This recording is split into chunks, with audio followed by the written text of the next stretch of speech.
What a week in comic books. Wait till you find out what's at the list at number 1. Let's get into it.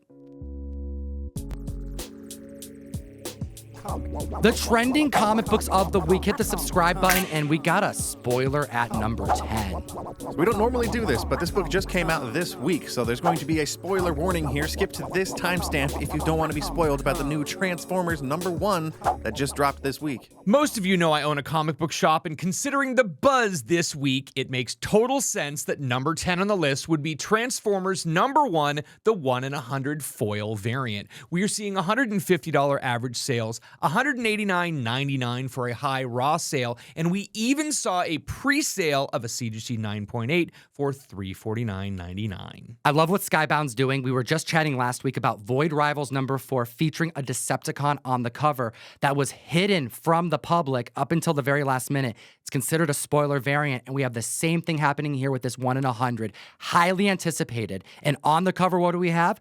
The death of Bumblebee. So it looks like the build-up that they've been doing in Void Rivals for the Energon universe has been working. This book came out the gate strong. It's already sold out, so there's going to be a second printing that hits shops on November 1st.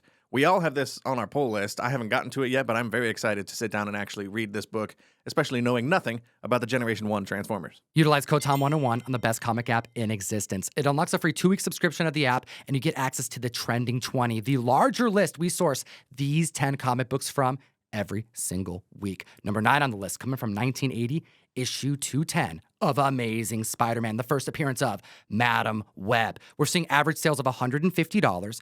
A recent 9.8, buy it now for $800, and about a month prior, same grade going for $1,440. A steep drop. No updates on the Madam Web movie, but people are buying it now. We're seeing an increase of copies sold of 109%. Could it be because this book has dropped so far and still has great spec potential? Similar to Kraven the Hunter, it's another movie that was supposed to come out this year, which has also been pushed back, but interesting. Madam Web will be coming out before Kraven. However, we don't really know anything about this movie still. There's been no trailers. There hasn't been, I don't even think a poster has been released or any sort of, we've gotten some like on the street kind of photographs of their shooting, but that's about it. There are numbers on this list that I think people are buying now because at large, comic collectors have maybe forgotten about the potential. Don't forget about Creature Commandos. The Crow is going to be adapted. That has me excited. We also have The Authority. Waller, what James Gunn is doing. There's a lot to consider. Full disclosure, I have never heard of this comic or this property at all until we sat down to do this list. Number 8, The Saga of Crystar, Crystal Warrior #1 from 1983. This book does not sell often, and all of a sudden, we're seeing a major uptick. $3 average sales, $90 for a CGC 9.6 months ago. This is not just a dollar bin book. You can find this in quarter bins. What's going on? So even though we saw a 9.6 go for $90 back in July, it was $45 in August. Safe to say, this is a book that nobody was speccing on. So all of a sudden, a 233% increase in copies sold this week on the announcement that the new Marvel Legends action figures are going to feature Crystar, the Crystal Warrior.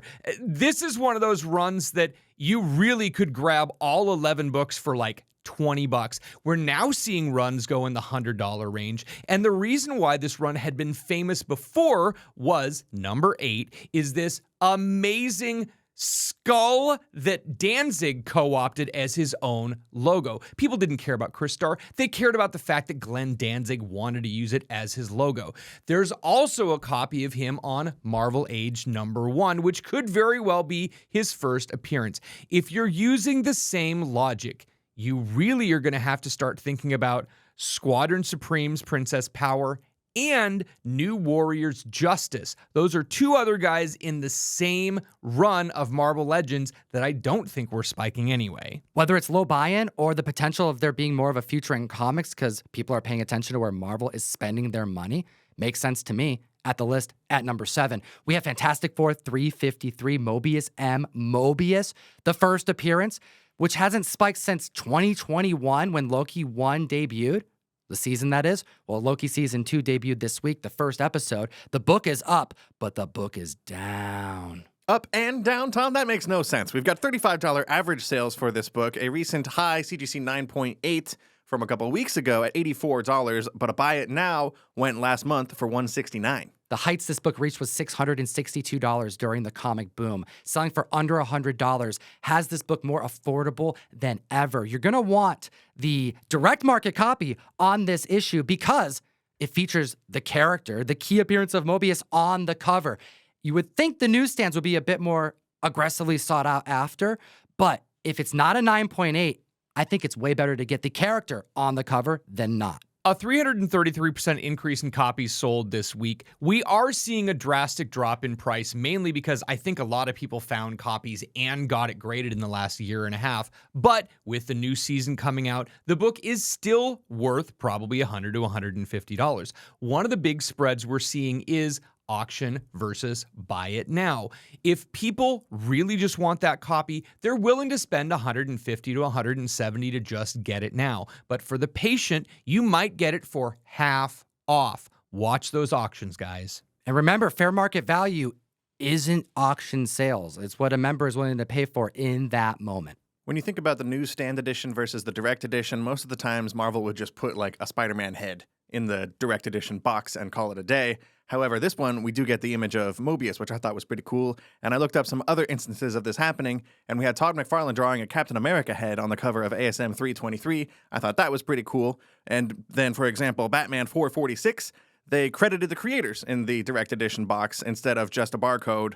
Or back in the early 90s, in the 30th anniversary of a bunch of different Marvel books, they would put a 30th anniversary celebration in the barcode for like X-Men, Avengers, Captain America, and so on and so on. What nuances of collectibles gets you excited to collect? I always love hearing it in the comment section below. While we chat about number 6 on the list with a book and a style of key that I think is far too underappreciated and has a potential long-term. Number 6 on the list, Marvel Tales number 2 from 1965. We are seeing $180 average sales and a recent CGC 5.5 for only $80. I think people really want raw copies to read because this is the first reprint of X-Men number 1. If you look at X-Men number 1 coming out in 1963, and only 2 years later they had a Silver Age reprint, you can really see why people are willing to spend the money on this book. We have had multiple reprints of X-Men number 1, but there's something about reading it on that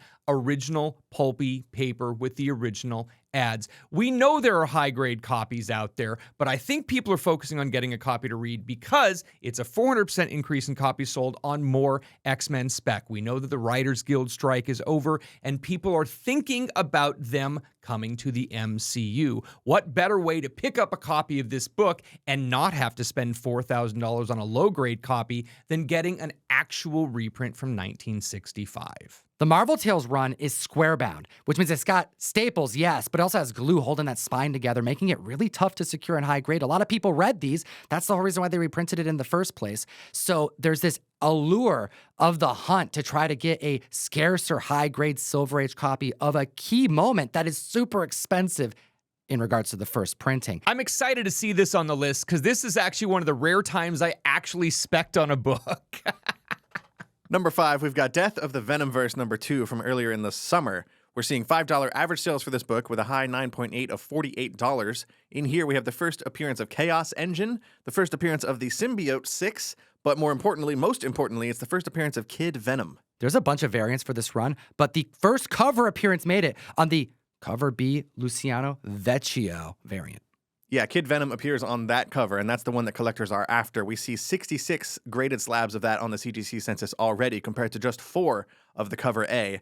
And that variant is selling for about twice as much as the regular A cover by Bjorn Berens. Kid Venom's getting a solo series next year. Clearly, Marvel has intentions to bring him to the forefront of their comic books, and a $5 average sale is so low that it's just affordable spec on a Venom character. Seems like a no-brainer. Russ, you not only spec'd on it, where are those books right now? So I have 10 copies that are going to go to CGC, but right now I have 2 copies of the Vecchio variant on the wall at cover price. So if you're local, you might even score one. Because you know what, guys? I want to hook up the comic book fam, and I really want to make sure you're getting the books you want. This is a big event over the summer that I honestly skipped. It's about Carnage going through the multiverse and trying to kill a whole bunch of different symbiote characters to become the new King in Black. He even takes a shot at Null himself in this book. So it does sound kind of cool. I might track it down on digital or something after the fact.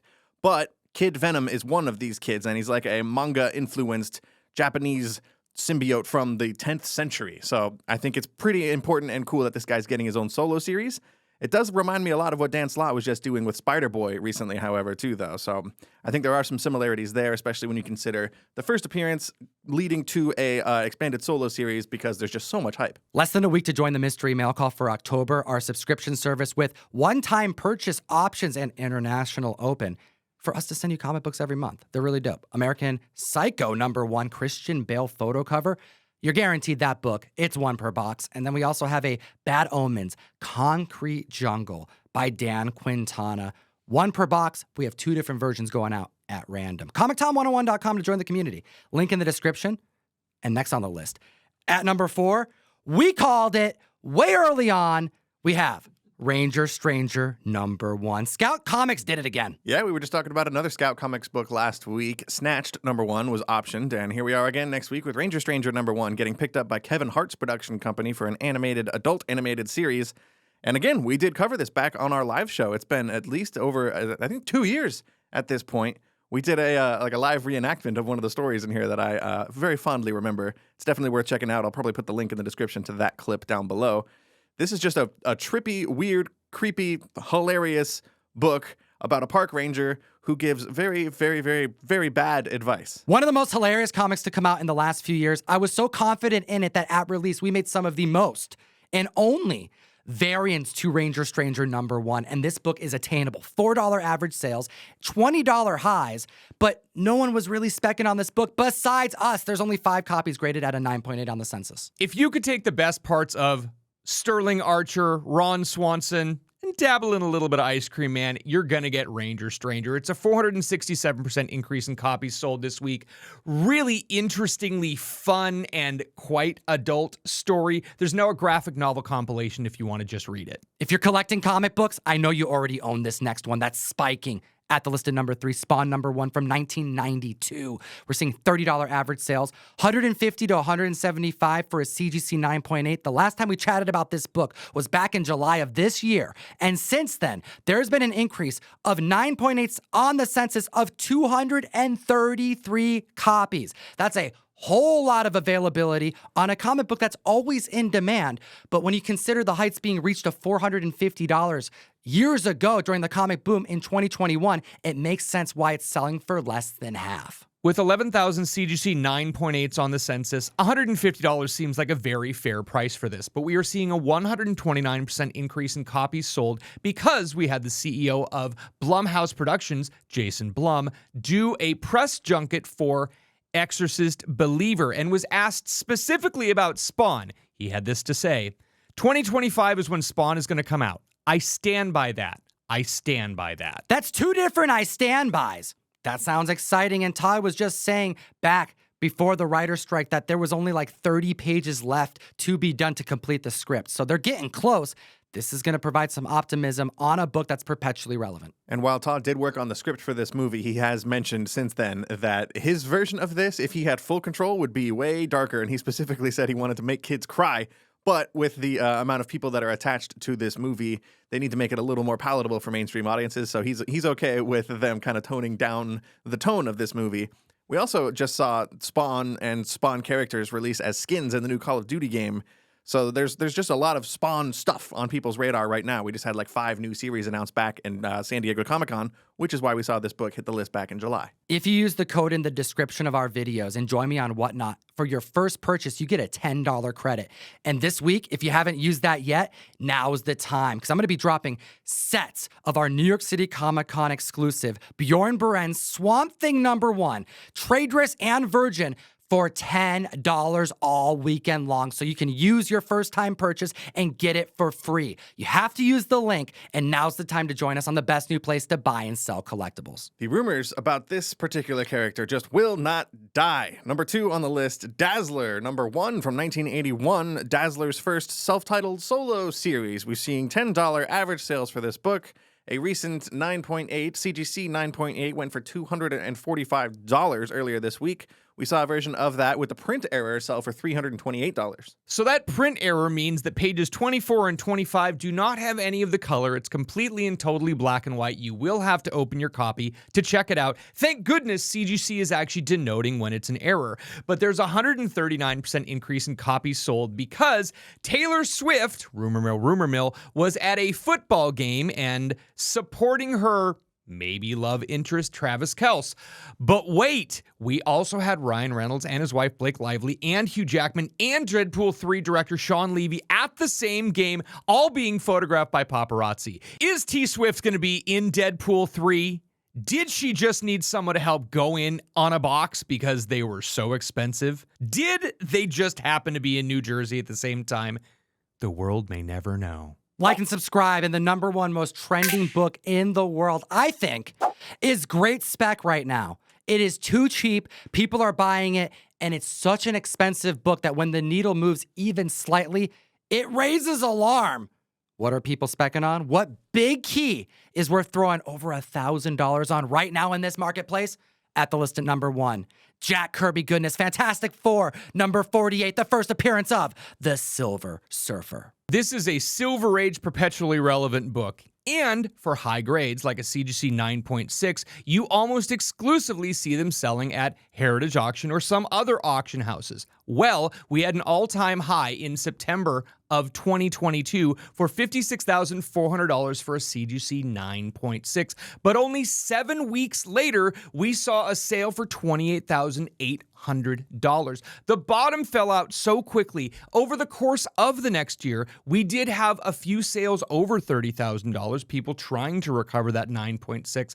But in August of this year, we saw another sale at that same price point, $28,800. It has come down so significantly. If you're looking for a high-grade copy, this is probably the time to buy. And if you're like me and that is way out of your price range, you can take a look at the mid-grade numbers on this book, and you can get a 5.0 for just over $1,000, which is still really low, especially when you consider the all-time high in a 5.0 was $3,900. We are seeing a 260% increase in copies sold of this book, but for no real concrete reason. We know there's a Fantastic Four movie coming.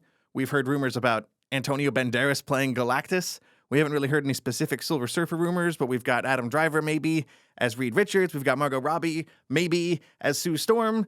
Everything's kind of up in the air, but we know if they do make a Fantastic Four movie, they can't not use Silver Surfer and Galactus. Let me know what you think in the comment section below. Join me at New York City Comic Con. Links are in the description. We're doing so many different drops, and if you are unable to join me at any particular stream, I will be doing a website drop on Sunday after con. You gotta drop the New York books at New York City Comic Con. But if you can't make it, I'll have them for you on ComicTom101.store. Join my newsletter so you get notified when those get there. And as always, Geek responsibly. Enough said.